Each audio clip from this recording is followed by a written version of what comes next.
দেশের আলোচিত content creator hero Alam সম্প্রতি সামাজিক মাধ্যমে আবারও ভাইরাল হয়েছেন তার দাম্পত্য জীবনের কারণে। 18 অক্টোবর রাজধানীর আফতাবনগরে হিরো আলম তার তৃতীয় স্ত্রী রিয়া মনিকে মৌখিকভাবে 3 তালাক দিয়েছেন। তালাক দেওয়ার পর তার দুধ দিয়ে গোসল করার ঘটনাও আলোচনার কেন্দ্রবিন্দুতে এসেছে।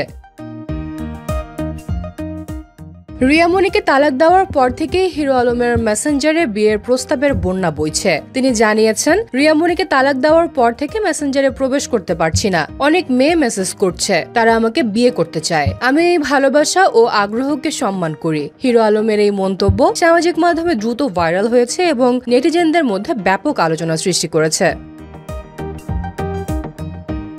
তবে হিরো আলম স্পষ্ট করে জানিয়েছেন, এখনো তিনি কাউকে বিয়ের আশ্বাস দেননি। তিনি বলেন, এ বিষয়টি শুধু আমার একার সিদ্ধান্ত নয়, আমার পরিবার, মা বাবা, ভাই বোনদের সঙ্গে পরামর্শ করেই চূড়ান্ত সিদ্ধান্ত নেব। আমি বিয়ের ক্ষেত্রে হুটহাট কোনো আবেগে পদক্ষেপ নেব না, বরং ভেবেচিন্তে এবং স্থিরভাবে সিদ্ধান্ত নেব। তিনি আরও যোগ করেন, তার প্রধান লক্ষ্য হল সন্তানদের সুন্দর ভবিষ্যৎ নিশ্চিত করা এবং একটি সুস্থ ও ভালো পরিবার গঠন করা। এজন্য তিনি এমন একজন জীবনসঙ্গী খুঁজছেন, যিনি ভালো মনের অধিকারী হবেন এবং বাস্তবতা বুঝে সম্পর্ককে এগিয়ে নিয়ে যাবেন।